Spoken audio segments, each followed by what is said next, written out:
Good morning, and welcome to the YouTube channel for Blue Star Industrial Arts. I'm Greg. Today we're going to talk about a turning project, a wood turning project. I've seen a lot of pens and bottle stops and game calls and things of that nature, bowls. I wanted to do something a little bit different. I like to make stuff, useful stuff. I'm not saying any of that stuff isn't useful. I was thinking about like candlesticks. So I got the idea of taking something like a glass Tealight holder. Now, these glass Tealight holders are available on Amazon from a company by the name of Hosley, Hosley. It's about $10 for a dozen of these things, so you can make a lot of projects.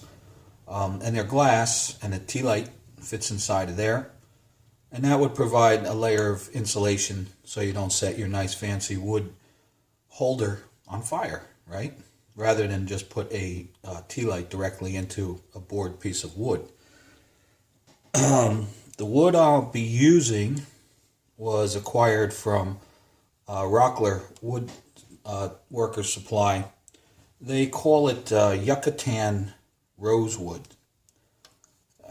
whatever that means, but it's got an interesting color and grain.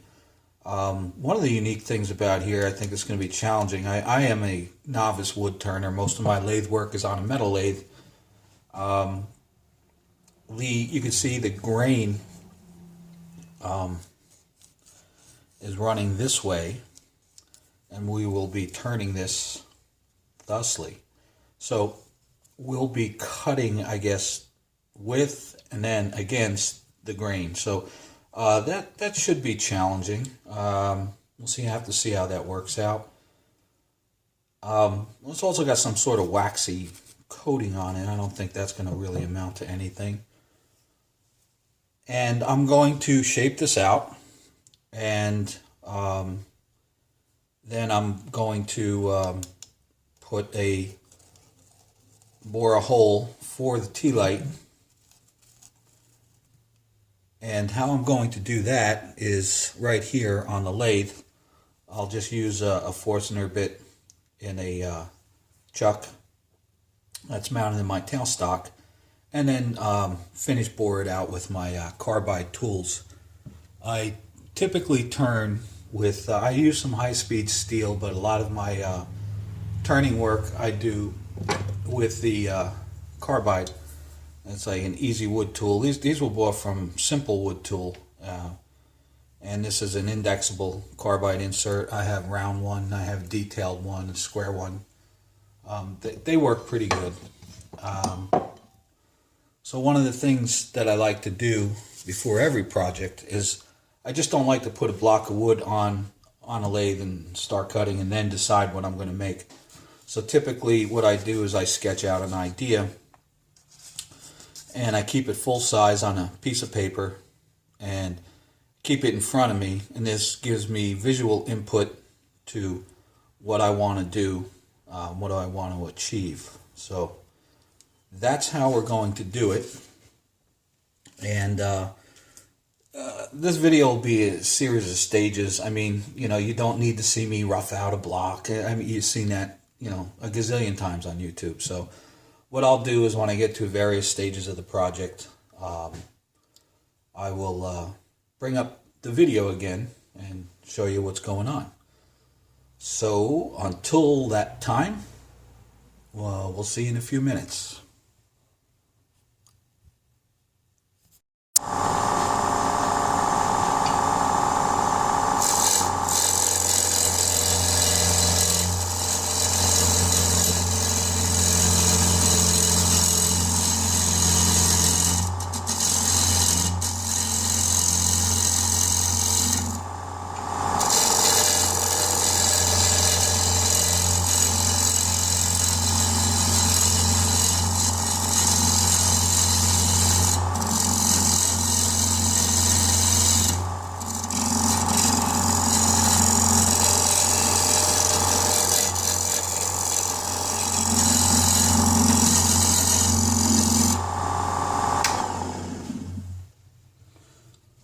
So we're cutting a lot better with the carbide than we are with our traditional. I mean, this wood is hard, and I have to sharpen this rough and gouge already. It was sharp when I started. I don't know if it's this waxy stuff that it has on it, but the high-speed steel tools are cutting it, but not as well as a carbide. One of the things you might want to notice here is why I wanted to show you. Remember when I said the grain direction was going to be a challenge, and it is, because you can see here the grain is running this way. Now here I'm going with the grain. Now I come on to the other side, I'm going against the grain. And you can see the fuzzies standing up here. It's with the grain, against the grain, with the grain, and against the grain. So this was a end grain kind of piece. It was a 4x3 block, so I'm not going to turn it the other way. That would have been ridiculous. So we'll see what comes out of it, but we'll just keep going. We're almost round.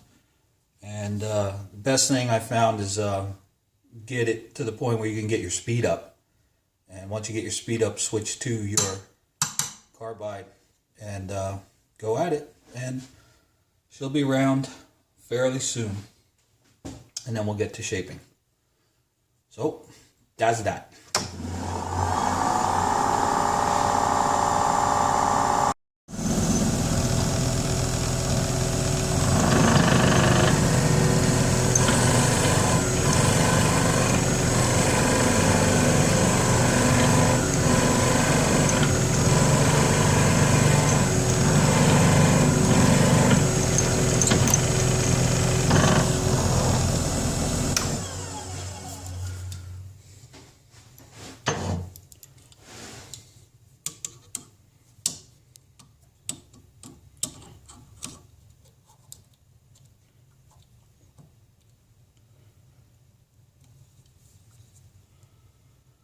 Alright, we're just a little over an inch there.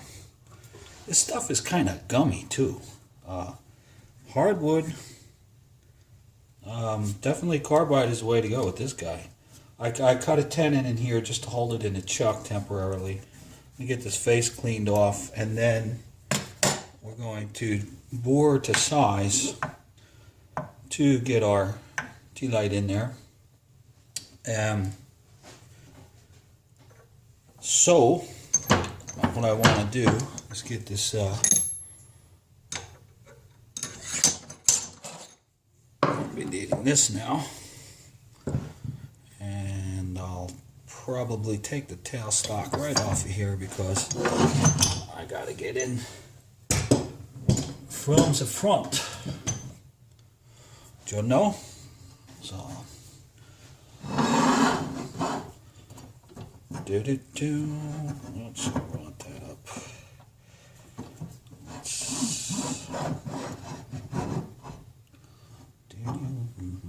That's about right. You want these carbide tools, basically they cut the best on center. I've seen guys on the YouTube videos cutting them, going well below center. I've seen some guys cutting it down, almost down there. I think that's kind of ridiculous. But yeah, this stuff is gummy. I don't know if you could see that. Let me see if I get that in there. But it has like not a resin. It just has like it's like, it reminds me of machining high nickel stainless steel, which we used to do an alloy that was stainless, and it was high nickel content. And that was a very gummy compound. I'm just making sure this thing is tight. After that drilling. Yeah, the Forstner bit works okay in there. This is just to get the hole started. Then we'll finish boring it out. And we're even going to sand it and everything. Well, at least to a degree. And I'll still be able to get my live center in there, which is good because I like to turn the rest of this between centers. for the shape that I showed you before that we'll be going to. So right now, let's get this thing faced and finish out the bore. And also the higher speeds seem to work.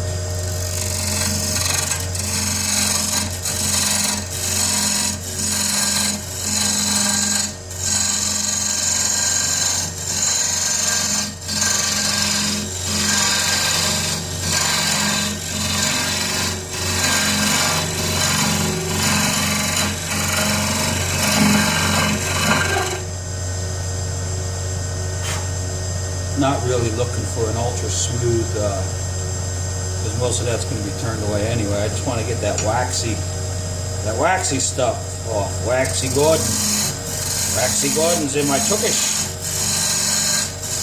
With one handed in my back pocket.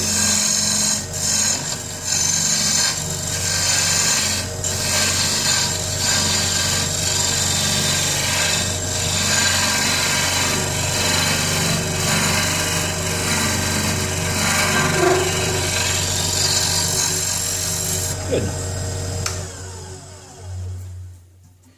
See the grain? You can see with the grain against the grain. See that? These two different, and this is going to this is going to be like this through this whole project. Fortunately, this is a reversing lathe, so I can reverse it. Particularly when I'm sanding. Because this is going to be a pain in the ass from the get-go on this project. Why they cut the block that way makes no sense to me, because if I was going to turn this into a bowl or whatever, it'd still have the same problem. That is something actually I saw in a review of this material at the Rockler site, and they said, you know, this was end grain and I think if you're just limited to high-speed steel tools here, no matter how sharp it is, it's going to be a problem. But anyway, we're going to get this bored out, and then we'll get back to you. Oh, we don't want to do it that way. There we go. Always know which way you're cutting. Another good thing about these tools, after you get lowered a little bit,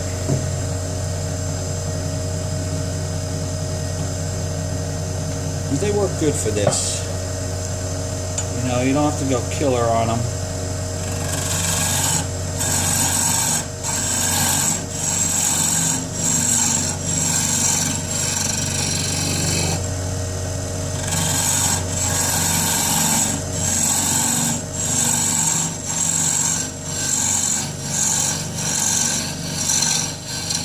They do have a round one if you're hollowing, and they even have hollow shapes. These are good. I mean, I like this. I do like these tools for this size lathe. They make full-size tools too. But anyway, we'll get back to you when we get this thing sized. Well, look at that. That's nice. I want a nice loose fit in there. I don't want to wedge this thing in. You don't know if this wood's going to move. But I'll tell you what. This sands up very nicely. So at this point, I really appreciate having the multi-bidirectional lathe.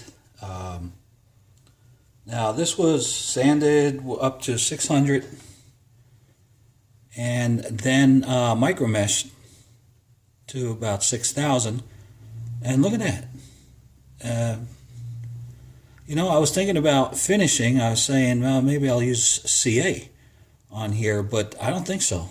I think I'm just going to sand this and then use Triple E and Shello Wax or something, because I'll tell you, the grain just pops beautifully in this piece. It really does. So now we go back between centers, and I'm going to turn the final shape. So there we have our insert, and that's good. I wanted this a bit proud, you know, or flush, and that'll keep our wood from burning when we use our Tealight. All right, so let's get it up back between centers and get it down to our final shape. And when I get the final shape, I'll light you up, and when it's finished, I'll light you up, and we'll see you in a bit. All right, we've got our final shape turned, and that's a pretty good tooling finish.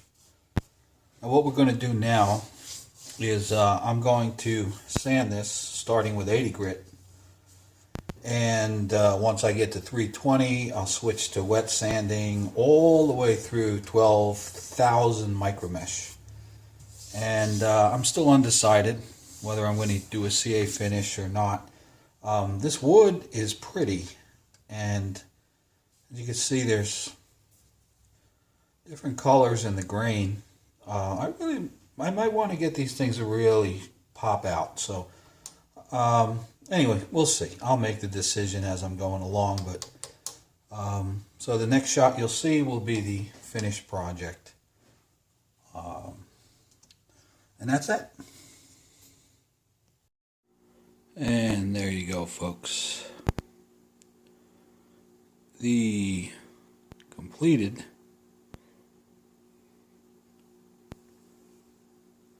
tea candle holder. Pretty nice, ain't it? It's a pretty wood, this Yucatan rosewood. Anyway, so, you know, get yourself a nice piece of wood and turn something like this. Make it any way you want. It's just a beautiful thing. And we'll see you next time here at Blue Star Industrial Arts. Thanks for watching.